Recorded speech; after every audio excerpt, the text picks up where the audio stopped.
हाँ जी, स्वागत और अभिनंदन आप सभी का BL सर यूट्यूब चैनल और राधे एजुकेशन हब पर। साथियों, जैसा कि आपने पिछले वीडियो में देखा, अपन ने राजस्थान ज्योग्राफी को लेकर जो अपना सेशन शॉर्ट वीडियोज़ का शुरू कर रखा है, उसमें एक वीडियो आपको मिल गया होगा। कल सुबह जो मिला था वो था राजस्थान की अवस्थिति और विस्तार। अब अपन हर क्लास में एक टॉपिक लेंगे, उसको कंप्लीट करेंगे 10 से 12 मिनट में। आपने यदि वीडियो पहले वाला नहीं देखा है तो प्लेलिस्ट में जाकर वह वीडियो ज़रूर देखें, ताकि आपकी जो समझ है वह विकसित हो। और आज का ये वीडियो है, ये रहने वाला है आपके भौतिक प्रदेशों का। राजस्थान की ज्योग्राफी का यदि कोई क्वेश्चन बनता है तो भौतिक प्रदेश से क्वेश्चन बनना ही है। तो आप इस वीडियो को एक बार कंप्लीट 10 से 12 मिनट देखें, यहाँ से एक क्वेश्चन मिलने वाला है। जो भी साथी चैनल पर पहली बार विजिट कर रहे हैं, वीडियो को ज़्यादा से ज़्यादा शेयर कर दे, लाइक कर दे और चैनल को सब्सक्राइब जरूर कर ले, ताकि आपको हर वीडियो मिले और प्लेलिस्ट जाकर आप चेक कर लें। ज़्यादा टाइम वेस्ट न करते हुए आज शुरू कर रहे हैं अपन राजस्थान के भौतिक प्रदेश। जैसा मैंने बताया था, हर वीडियो अपना शॉर्ट टू द पॉइंट रहेगा। उसी में राजस्थान के भौतिक प्रदेश में विभाजन की बात करें तो VC मिश्रा ने 7 प्रकार से भौतिक प्रदेशों को विभाजित करने का प्रयास किया था। रामलोचन सिंह ने 2 भाग बताए, उसके उपभाग 4 बताए, 12 और विभाग बता दिए। और डॉक्टर हरिमोहन सक्सेना ने टोटल 4 भागों में विभाजित किया था, और उस विभाजन को अपन आज पढ़ रहे हैं। 4 विभाजन हरिमोहन सक्सेना का है, वो अपन पढ़ रहे हैं। सामान्य विभाजन जो हरिमोहन सक्सेना का है, उसका 4 विभाजन है। इसमें पश्चिमी मरुस्थल है, अरावली प्रदेश है, पूर्वी मैदान है और दक्षिणी पूर्वी पठार है। अपन ये भौतिक प्रदेश विभाजित करके पढ़ रहे हैं। पश्चिमी मरुस्थल है जो राजस्थान के 61% भाग पर फैला हुआ है, यानी राजस्थान का क्षेत्रफल के 61% भाग पर पश्चिमी मरुस्थल है। अरावली प्रदेश 9% भाग पर है, पूर्वी मैदान 23% पे, दक्षिणी पूर्वी पठार 7% पर है। सबसे पहले निर्माण का क्रम की बात करें कि इनका निर्माण किस क्रम में हुआ था, तो सबसे पहले अरावली का निर्माण है। राजस्थान के भौतिक प्रदेशों में सबसे प्राचीन यदि कोई है तो वो अरावली है। अरावली के बाद में पठारों में दक्षिणी पूर्वी पठार, उसके बाद में पूर्वी मैदान, और सबसे लास्ट में किसका निर्माण हुआ है? मरुस्थल का निर्माण हुआ है। तो सबसे नवीन जो कोई भौतिक विभाग है वो राजस्थान का मरुस्थल है, क्योंकि मरुस्थल है वो मिट्टियों से बना हुआ 33 सागर का अवशेष माना जाता है, जो सबसे नवीन है, और अरावली सबसे प्राचीन है। आज अपन बात करेंगे पश्चिमी मरुस्थलीय प्रदेश। इसको डिटेल से पढ़ लेंगे, शॉर्ट में पढ़ेंगे, लेकिन इतना ही मैटर आपको पढ़ना है अब अंत में। यदि अपन बात करें तो इसकी उत्पत्ति शॉर्ट नोट्सों में से देखा जाता है कि सबसे पहले उत्पत्ति देगी किससे हुई? प्लोस्टिन काल में मानी जाती है। पश्चिमी मरुस्थल की जो उत्पत्ति है वो प्लोस्टिन काल में। किसका अवशेष है? 33 सागर का यह अवशेष है। इसका क्षेत्रफल कितना है? 61.11%। पहले ये 58% था। आप यदि कोई क्वेश्चन देखोगे तो उसमें 58% लिखा हुआ मिल सकता है, लेकिन वो पहले था। मरुस्थल का दिन प्रतिदिन विस्तार हो रहा है, इस वजह से अभी 61.11% याद रखना है। यानी ये राजस्थान के लगभग 2/3 भाग पर फैला हुआ है। इसमें जनसंख्या निवास करती है, 40% जनसंख्या निवास करती है, अर्थात 61% जो क्षेत्रफल है उस पर निवास करने वाली जनसंख्या 40% है। यानी यहाँ का जनघनत्व कम है। ज्योग्राफी को रिलेटेड करके पढ़ा जाता है, यानी इन वाले जो जिले हैं ना, इनका जनघनत्व कम आएगा। और विस्तार की बात करें तो वर्तमान के अकॉर्डिंग 16 जिलों में इसका विस्तार है। यानी पहले 12 जिले थे, वर्तमान में ये 16 जिले हो गए हैं। तो पश्चिमी मरुस्थल 16 जिलों में फैला हुआ है। इसके यदि भाग करें, यानी इसको भी आप 2 भागों में बांट सकते हैं, क्योंकि 50 सेंटीमीटर समवर्षा रेखा इसको अलग करती है। यानी मरुस्थल को अलग करने वाली रेखा 50 सेंटीमीटर थी, इसको भी 25 सेंटीमीटर समवर्षा रेखा 2 भागों में विभाजित कर देती है। 25 सेंटीमीटर से कम वाले को बोलते हैं शुष्क मरुस्थल, यानी 25 सेंटीमीटर से कम वर्षा है उसको बोलेंगे शुष्क। और 25 से लेकर 40 तक है, 25 से ज़्यादा और 40 तक है, उसको बोलेंगे अर्ध शुष्क मरुस्थल कहेंगे। शुष्क मरुस्थल के भी आगे 2 भाग हैं। ए भाग इसका बालू का स्तूप मुक्त क्षेत्र, यानी जहां बालू का स्तूप मुक्त है वो है 41.5%, और बी पार्ट है इसका बालू का स्तूप युक्त, ये 58.5%। सबसे ज़्यादा बार ये क्वेश्चन पूछा जाता है, बहुत इंपॉर्टेंट है, यहाँ मैं लगा देता हूँ इंपॉर्टेंट। यानी बालू का स्तूप मुक्त कितना है? 41.5, बालू का स्तूप युक्त है 58.5। अर्ध शुष्क को 4 भागों में बांटा गया है, गग्गर बेसिन, शेखावाटी बेसिन, नागौरी उच्च भूमि और लोणी बेसिन। यानी जो आपका अर्ध शुष्क है इसके भी 4 भाग है, गग्गर बेसिन है, शेखावाटी बेसिन है, नागौरी उच्च भूमि है और लोणी बेसिन है। बालू का स्तूप मुक्त क्षेत्र की बात करें तो ये पढ़ा था अपन ने, कितना परसेंट है? 41.5% है। इसका विस्तार किन जिलों में है? जैसलमेर, बाड़मेर और फलोदी। यानी आपका जैसलमेर जिला है, बाड़मेर, फलोदी जिले हैं, जिसमें क्या हो रहा है, विस्तार हो रहा है बालू का स्तूप मुक्त क्षेत्र का। हम्मादा क्या है, यानी इस क्षेत्र में पाया जाने वाला जो पथरीला मरुस्थल है, यानी पत्थर के समान जो मरुस्थल है उसको क्या कहा गया है, हम्मादा। इर्ग क्या है, जो रेतीला मरुस्थल है जहाँ केवल रेत ही है उसको कहा जाता है इर्ग। और रेग क्या है, रेत और चट्टानी जो मरुस्थल दोनों का मिश्रण है, जहाँ रेत भी है जहाँ चट्टान भी है, उसका मिश्रण क्या कहलाता है, रेग। यानी हम्मादा, इर्ग और रेग क्या है, हम्मादा पथरीला, इर्ग क्या है जो आपका रेतीला, और रेग क्या है, रेत और चट्टानों का मिश्रण। आपको ये तीनों शब्द पता होने चाहिए। और सबसे इंपॉर्टेंट 41.5%। लाटी सीरीज क्या है, इसका बार बार क्वेश्चन आता है। ये इसी क्षेत्र में, जैसलमेर वाले क्षेत्र में। तो मीठे पानी की एक भूगर्भिक जल पट्टी है। मीठे पानी की एक क्या है, भूगर्भिक जल पट्टी है, यानी जमीन के नीचे एक मीठे पानी की पट्टी है, वहाँ से रेगिस्तान में मीठा पानी आता है बिल्कुल। ये मोहनगढ़ से लेकर पोखरण तक 60 किलोमीटर लंबी है। कहाँ से कहाँ तक है, मोहनगढ़ से लेकर पोखरण तक है। इसकी खोज किसने की थी, काजरी के वैज्ञानिक, जो काजरी है जोधपुर में, वहाँ के वैज्ञानिकों ने 2007 में इसकी खोज की थी। किसकी, लाटी सीरीज की, काजरी के वैज्ञानिकों ने। चांदन नलकूप क्या है, जैसलमेर में एक नलकूप है जहाँ से भी मीठा पानी आता है, जिसे कहा जाता है थार का घड़ा। क्या है, चांदन नलकूप थार का घड़ा है जैसलमेर, ये इसी क्षेत्र में है। पीवना क्या है, तो जैसलमेर का जहरीला जो सरप है वो पीवना है, यानी सरप की एक प्रजाति है पीवना, जो सरप है जैसलमेर पर पाया जाता है। सेवण क्या है, जैसलमेर की कंटीली घास है। सेवण क्या है क्वेश्चन आएगा, तो जैसलमेर की कंटीली घास है। जो गोडावण, जो अपना राजस्थान का राज्य पक्षी भी है, गोडावण क्या है, राजस्थान का राज्य पक्षी है, उसकी जनन स्थली या शरण स्थली मानी जाती है सेवण घास। सीधा सीधा क्वेश्चन आएगा, जैसलमेर में पाई जाने वाली घास कौन सी है, जैसलमेर। क्वेश्चन आएगा निम्न में से कौन सा घास है जो कंटीली है, तो क्वेश्चन आ जाएगा सेवण। और बाटुंडा कुआं कहाँ है, बाड़मेर के अंदर एक कुआं है बाटुंडा कुआं। क्लियर। बालू का स्तूप युक्त क्षेत्र, अभी अपन ने मुक्त पढ़ा था, मुक्त की वो विशेषताएं थी। अब बात करते हैं बालू का स्तूप युक्त, जहाँ ज़्यादा टिल्ले हैं। मिट्टी के निक्षेपण से जो बनी हुई संरचना है, मिट्टी के निक्षेपण से जो बनी हुई संरचना है उसको क्या कहा जाता है, बालू का स्तूप युक्त क्षेत्र। बालू का स्तूपों के प्रकार, यहाँ से एक क्वेश्चन डिनोट कर लेना, एक क्वेश्चन बालू का स्तूपों के प्रकार से एक क्वेश्चन आने वाला है। सबसे पहले बरकान या अर्धचंद्राकार बालू का स्तूप क्या होते हैं, ये सर्वाधिक गतिशील है। बरखान क्या है, सर्वाधिक गतिशील है। मरुस्थलीकरण का कारण भी कौन है, बरखान है। और ये भालेरी चूरू में सबसे ज़्यादा पाए जाते हैं। सीधा सीधा क्वेश्चन आएगा, भालेरी चूरू में किस प्रकार के बालू का स्तूप पाए जाते हैं, तो आपके पाए जाते हैं बरखान या अर्धचंद्राकार।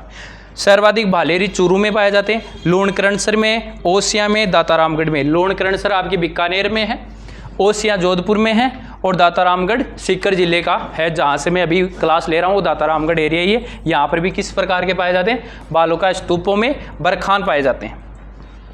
रेखीय या अनुदैर्ध्य बालू का स्तूप, रेखीय, रेखीय का मतलब एक रेखा में पवन के समानांतर बने हुए बालू का स्तूप क्या कहलाते हैं, रेखीय बालू का स्तूप कहलाते हैं। पवन के समानांतर, यानी जैसे पवन चल रही है इसके समानांतर में कोई बालू का स्तूप बना हुआ है तो उसको कहेंगे अनुदैर्ध्य या रेखीय।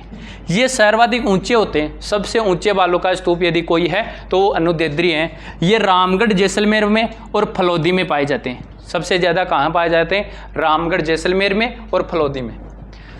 अनुप्रस्थ बालू का स्तूप क्या होते हैं, पवन के लंबवत, जैसे ये पवन बह रही है तो इसके लंबवत, पवन के लंबवत जो बनने वाले बालू का स्तूप होते हैं, लंबवत होते हैं, वो अनुप्रस्थ बालू का स्तूप होते हैं। ये बाड़मेर, जोधपुर और सीकर में पाए जाते हैं। बाड़मेर, जोधपुर और सीकर में पाए जाते हैं। पैराबोलिक बालू का स्तूप महिलाओं की हेयर पिन के समान होते हैं। सीधा सीधा क्वेश्चन आएगा, इनमें से कौन सा बालू का स्तूप है जो महिलाओं की हेयर पिन के समान है, तो ये कौन सा है आपका, पैराबोलिक। राजस्थान में सर्वाधिक पाए जाने वाले बालू का स्तूप भी कौन से हैं, पैराबोलिक। राजस्थान में सबसे ज़्यादा पाए जाने वाले बालू का स्तूप है। ये सर्वाधिक कहाँ पाए जाते हैं, तो ये मोहनगढ़ जैसलमेर में सबसे ज़्यादा पाए जाते हैं पैराबोलिक। और बरखान के विपरीत होते हैं, किसके विपरीत होते हैं, बरखान के विपरीत होते हैं। बरखान के विपरीत दिशा में बढ़ने वाले बालू का स्तूप पैराबोलिक। तारा बालू का स्तूप क्या है, अनियमित हवाओं के कारण बनने वाले, जब हवा निश्चित दिशा में न चलकर अनियमित रूप से चलती है, इधर की उधर चलती है, तो वहाँ पर बनने वाले तारा बालू का स्तूप होते हैं। ये सबसे इंपॉर्टेंट है, कहाँ पाए जाते हैं, मोहनगढ़ जैसलमेर और सूरतगढ़ श्रीगंगानगर में। सबसे इंपॉर्टेंट कोई क्वेश्चन है बालू का स्तूप का तो यही पूछा जाएगा कि तारा बालू का स्तूप कहाँ कहाँ पाए जाते हैं, तो मोहनगढ़ जैसलमेर और सूरतगढ़ श्रीगंगानगर में। ये चतुर्थ श्रेणी की जो अपनी टेस्ट सीरीज़ है वो चल रही है 299 का। यदि कोई भी लेने का इच्छुक है, OMR आधारित टेस्ट सीरीज देना चाहता है तो दे सकता है अपने घर बैठे बैठे आराम से। सीप क्या है?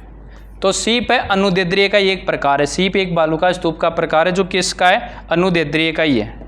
अनुदैर्ध्य का एक विशिष्ट प्रकार है सीप, यानी एक भुजा लंबी हो जाती है ना, जब अनुदैर्ध्य बनता है और उसकी एक लंबा भुजा लंबी हो जाती है तो उसे सीप नाम दे देते हैं।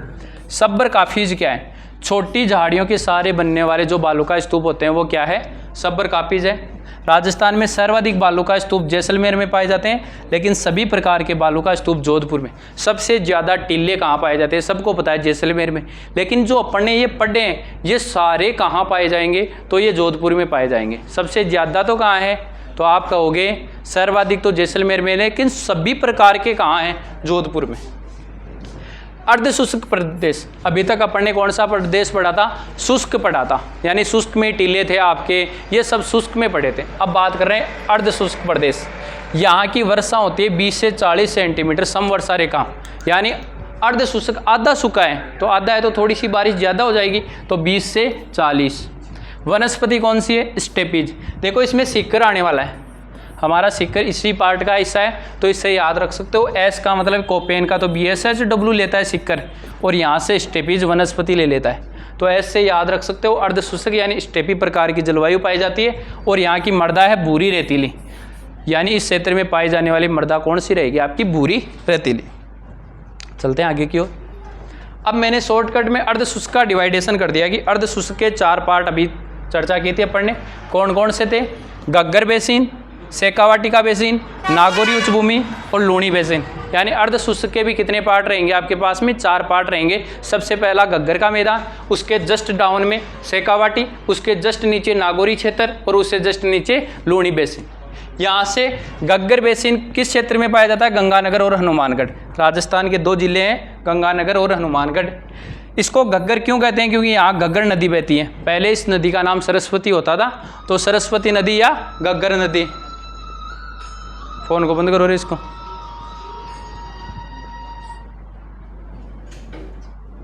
नाली, नाली क्या होती है? गग्गर बेसिन का जो पार्ट होता है उसको क्या कहा जाता है? नाली कहा जाता है। यानी गग्गर बेसिन का जो पार्ट है उसको कहा जाता है नाली। बग्गी या काठी क्या है? यहाँ गंगानगर की जो उपजाऊ जमीन है, यानी जहाँ से गंग नहर जाती है, आपकी इंदिरा गांधी नहर जाती है, इसके पास का थोड़ा क्षेत्र तो सेम की समस्या से ग्रसित है। उससे आगे की जो उपजाऊ जमीन होती है उसको कहा जाता है बग्गी या काठी। यहाँ की सबसे बड़ी समस्या सेम की समस्या। क्वेश्चन आएगा सेम की समस्या से ग्रसित जिला कौन सा है? श्री गंगानगर जिला। शेखावाटी, शेखावाटी में 3 जिले मुख्यतः आते हैं, सीकर, चूरू और झुंझुनू आते हैं। शेखावाटी में कौन कौन आता है? सीकर, चूरू और झुंझुनू। शेखावाटी में बहने वाली मुख्य नदी है कांतली और खंडेला नदी, दोनों खंडेला की पहाड़ियों से निकलती है। तोरावाटी क्षेत्र के नाम से इसे जाना जाता है। कौन से क्षेत्र के नाम से जाना जाता है? तोरावाटी। सीधा सीधा आएगा। तोरावाटी क्षेत्र कहाँ है? तो शेखावाटी वाला क्षेत्र। और तोरावाटी आने की वजह से यहाँ की बोली भी तोरावाटी है। यहाँ की बोली बोली जाने वाली भी कौन सी है? तोरावाटी, जो एक ढूंढाड़ी की उपबोली भी मानी जाती है। ध्यान रखना, तोरावाटी किसकी उपबोली है? ढूंढाड़ी की। इस क्षेत्र को बांगर कहा जाता है। देखो ऊपर बिंदी आएगी तो शेखावाटी में, और केवल बागड़ शब्द आ जाए तो वो आपका डूंगरपुर बांसवाड़ा वाला होगा। बीड़ क्या है? तो शेखावाटी के जो चरागाह भूमि होती है उसको बीड़ कहा जाता है। सीधा सीधा क्वेश्चन आएगा बीड़ क्या है? तो शेखावाटी के चारागाह है, मुख्यतः ये झुंझुनू में पाए जाते हैं, बीड़ कहलाते हैं। जोहड़ क्या है? जोड़, यहाँ एक शब्द प्रचलित है शेखावाटी के अंदर हमारे। जोड़ होते हैं मिट्टी के जो कच्चे कुएं होते हैं ना, उनको कहा जाता है जोड़। और सर क्या है? शेखावाटी के जो तालाब होते हैं उनको सर के नाम से जाना जाता है। नागौरी उच्च भूमि की यहाँ नमक युक्त झीलें, सबसे ज़्यादा झीलें आपको नागौरी उच्च भूमि में मिलेगी, जैसे कुचामण है, सांबर है, डीडवाना है, नावा है। ये सारी जो झीलें हैं वो कहाँ है? नागौरी उच्च भूमि में। यहाँ पाई जाती है कुब्बड़पट्टी। कुब्बड़पट्टी क्या है? देखो मेड़ता जो क्षेत्र है ना, वहाँ पर क्या है, जो पानी है उसमें फ्लोराइड की मात्रा बहुत ज़्यादा है, तो उस फ्लोराइड की वजह से लोगों के जो पीछे की पीठ है वहाँ पर कुब्बड़ निकली हुई है। इस वजह से इसे कुब्बड़पट्टी या बांका पट्टी कहा जाता है। ये सबसे ज़्यादा मेड़ता में तो नागौर और अजमेर में पाई जाती है। अभी तो लगभग हर जगह फ्लोराइड की मात्रा हो गई है, लेकिन पहले के क्वेश्चनों के अकॉर्डिंग नागौर और अजमेर में फ्लोराइड की मात्रा सबसे ज़्यादा होती थी। इस वजह से इस क्षेत्र को कुब्बड़पट्टी या बांका पट्टी भी कहा जाता है। लूणी का आज तक एक ही क्वेश्चन आया कि किस क्षेत्र को गोडवाड़ प्रदेश कहा जाता है, तो लूणी जो क्षेत्र है उसको गोडवाड़ प्रदेश भी कहा जाता है। उनको बोलो रे चुप रहो। उसके बाद में इस क्षेत्र को रेल या नेहड़ के नाम से कहा जाता है, यानी जालोर जो क्षेत्र है उस जालोर क्षेत्र में जो लूणी नदी है वो वितरिकाओं में विभाजित हो जाती है, उस क्षेत्र को कहा जाता है रेल या नेहड़ कहा जाता है। तो सीधा सीधा क्वेश्चन पूछेगा नेहड़ क्या है, तो जालोर में जो आपकी लूणी नदी है उसका जो प्रवाह क्षेत्र वितरिकाओं में बढ़ जाता है उसे रेल या नेहड़ कहते हैं। खड़ीन क्या है, मरुस्थल की अस्थायी झीलें। जैसे मरुस्थल के अंदर टिब्बे होते हैं, सभी जानते हो, तो टिब्बों के अंदर कुछ जगह नीची रह जाती है, कुछ ऊपर की ओर आ जाती है। तो जो नीचे वाली ज़मीन है वहाँ पर जब बारिश होती है तो वहाँ पानी इकट्ठा हो जाता है और वो एक झील का रूप ले लेती है जिसे कहा जाता है खड़ीन। ये सबसे ज़्यादा जैसलमेर में पाई जाती है और वहाँ के पालीवाल ब्राह्मणों द्वारा उसमें कृषि की जाती है, क्योंकि वो अस्थायी झील है, वो एक दिन सूखेगी तो वहाँ पर कृषि की जाती है, उस कृषि को कहा जाता है खड़ीन कृषि। तो सीधा सीधा मरुस्थल की अस्थायी झीलें क्या है, खड़ीन है। रन या टाट क्या है, अब देखो मगध शेखावाटी टीम तो टाट ने तो बकरी ने भी खावे, शेखावाटी जो क्षेत्र है भी तो टाट एक बकरी ने भी खावे। और अपन रन या टाट से याद रखना है, दो बालुका स्तूपों की मध्य भूमि, यानी दो बालुका स्तूप है उसके बीच की भूमि को कहा जाता है रन या टाट। ये भी एक प्रकार की अस्थायी झील हो जाती है। इसके लिए प्रसिद्ध जगह बाप, थोब, कन्नौड़, पोखरण, ये क्या है, रन या टाट के लिए जानी जाने वाली जगह है। बाप बोल्डर्स नाम सुना होगा आपने, थोब, कन्नौड़ और पोखरण रन या टाट के क्षेत्र है। दोरे या दरियन क्या है, तो गतिशील जो बालुका स्तूप होते हैं उनको दोरे या दरियन कहा जाता है। गतिशील जो बालुका स्तूप होते हैं उनको क्या कहा जाता है, दोरे या दरियन कहा जाता है। अक्लवुड फॉसिल पार्क ये कहाँ है, सीधा सीधा क्वेश्चन पूछेगा अक्लवुड फॉसिल पार्क क्या है, तो ये जैसलमेर में पाया जाता है। कहाँ पाया जाता है, जैसलमेर में पाया जाता है ओकलवुड फॉसिल पार्क। यहाँ से 18 करोड़ वर्ष पुराने लकड़ी के अवशेष मिले हैं। 18 करोड़ वर्ष पुराने क्या मिले हैं, लकड़ी के अवशेष मिले। कहाँ से, अक्लवुड फॉसिल पार्क। इस वजह से ये सबसे ज़्यादा इंपॉर्टेंट है। क्वेश्चन पूछेगा राजस्थान की वह कौन सी जगह है जहाँ 18 करोड़ वर्ष पुराने लकड़ी के अवशेष मिले हैं, तो वो है आपका अक्लवुड फॉसिल पार्क। यहाँ से जीवाश्म में क्या है, जुरासिक काल के जीवाश्म मिले। किस काल के पूछे, तो काल आपका कौन सा हो जाएगा, जुरासिक काल हो जाएगा। क्लियर है, चलो आगे की। बालसन क्या है, चट्टानी क्षेत्र में बनी हुई झीलें बालसन कहलाती हैं। देखो अभी तक अपन ने खड़ीन पढ़ी थी, ठीक है, रन या टाट पढ़ा था, उसी का एक रूप बालसन है। मरुस्थल न होकर यदि जमीन पथरीली हो, जैसे कोई पत्थर पड़े हुए हैं, रेगिस्तान में क्या है पत्थर ज़्यादा है, तो वहाँ पर अस्थायी जो झील बन जाती है ना उसको बालसन कहा जाता है। और इसका सबसे बड़ा उदाहरण है सांबर झील। राजस्थान की सबसे बड़ी खारे पानी की झील बालसन झील है। जो सांबर झील है वो बालसन का एक सबसे अच्छा उदाहरण है। कुलदरा गाँव, ये कुलदरा गांव है, ये व्हेल मछली के अवशेष पाए गए थे यहाँ पर, इसलिए प्रसिद्ध है। क्वेश्चन आएगा किस गांव से व्हेल मछली के अवशेष पाए गए हैं, तो वो कुलदरा गांव है। बाप बोल्डर्स कार्बोनिफेरस युग का है, ये सबसे इंपॉर्टेंट ये क्वेश्चन और है कि बाप बोल्डर्स किस युग का है, कार्बोनिफेरस काल या कार्बोनिफेरस युग का। अब सबसे लास्ट में अपन देखते हैं मरुस्थल का मार्च, क्योंकि अपन देखते हैं जब आप जैसलमेर साइड में जाओगे, बीकानेर साइड में जाओगे, तो आप यदि शाम को किसी टीले को एक जगह देखते हो तो दूसरी जगह वो टीला वहाँ नहीं रहता है, उसको तो दरियन कहते हैं। लेकिन ऐसे ही करते करते ये जो मिट्टी है आपकी मरुस्थल की मिट्टी, ये धीरे धीरे आगे की ओर बढ़ रही है। अर्थात मरुस्थल का आगे की ओर बढ़ना क्या कहलाता है, मरुस्थल का खिसकना ही क्या कहलाता है, मरुस्थल का मार्च कहलाता है। ये इसके लिए एक प्रसिद्ध गाँव है राजस्थान का नाचना गाँव। कौन सा गाँव, नाचना गाँव किसके लिए प्रसिद्ध है, ये मरुस्थल के मार्च के लिए प्रसिद्ध है। सर्वाधिक योगदान यानी बरखान, जो बरखान प्रकार के टीले होते हैं, ये सर्वाधिक मरुस्थल के मार्च में सबसे ज़्यादा योगदान इन्हीं का है। और इनका विस्तार कहाँ हो रहा है, दक्षिण पश्चिम से लेकर उत्तर पूर्व की ओर इसका विस्तार हो रहा है। अर्थात जो मरुस्थल है वो हरियाणा, पंजाब, दिल्ली की ओर बढ़ रहा है। ये था आपका राजस्थान का मरुस्थल का पार्ट, जो भौतिक प्रदेशों का सबसे बड़ा पार्ट माना जाता है। यहाँ से लगभग एग्जाम में आपके जो टीले हैं विशेष प्रकार के, इनसे क्वेश्चन पूछा जाता है। आगे अपन बात करेंगे अरावली की, जो नेक्स्ट क्लास होगी अपनी, उसमें क्या मिल जाएगी आपको, अरावली मिल जाएगी। उससे पहले यदि आप कोई भी टेस्ट सीरीज ज्वाइन करना चाहते हो अपनी चतुर्थ श्रेणी की तो उसके लिए 299 पे करके आप इस टेस्ट सीरीज़ को अपने घर बैठे आराम से दे सकते हो।